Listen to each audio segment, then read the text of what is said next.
Today we're starting this Doc in the Kitchen segment with a little history lesson. Arthurdale in Preston County, West Virginia is a homestead community whose roots go back to FDR's New Deal programs of the 1930s. Arthurdale families not only grew their own food, but kept it through the year in a special place. Watch this.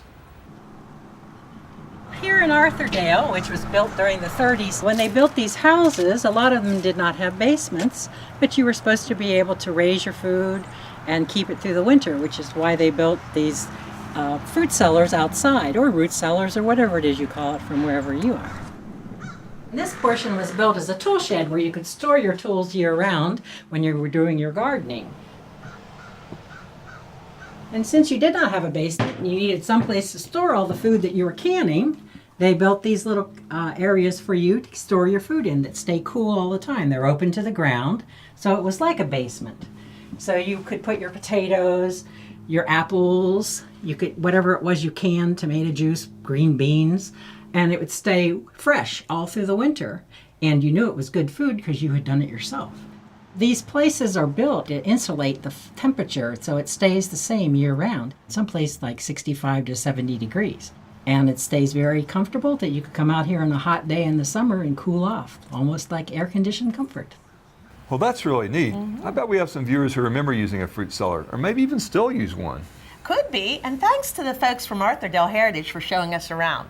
Now today we're going to talk about some vegetables and fruits and how to store them. What'd you bring me, Judy? All right, so these are some vegetables we got in a local grocery store. Guess how far they typically travel before they come to your table?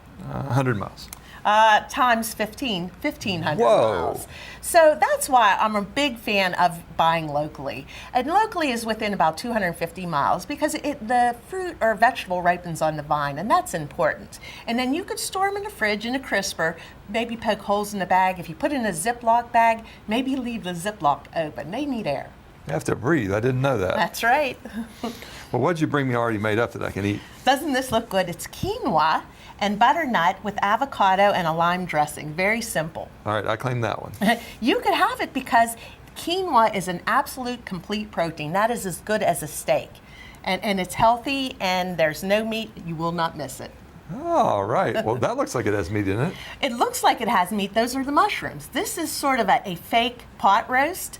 We use the mushrooms, the gravy, the root vegetables, and then you serve it over some noodles, and it's a nice special meal. What else you got? So this is a casserole. It's a Mexican casserole with sweet potatoes, black beans, cilantro. Instead of sour cream, we used a healthier version of Greek yogurt. That sounds pretty good. It is. So what's this last one here, Judy? Now this could be a side dish or your entire meal. It's turnips, cabbage, white bean, a little bit of cheese, and some spices, and it's really delicious. Sounds interesting. I'm not totally sold on that one, but it sounds pretty good. You gotta try it. All these look like things that you could easily double up or make even great big batches of for family gatherings. That's a great idea, and freeze what you don't eat for later. Awesome. Well, I'll tell you what, these vegetables may stick around through the winter, but it all looks so good it's going to disappear here pretty quickly. So let's send it back to the Doc Talk studio so I can get started.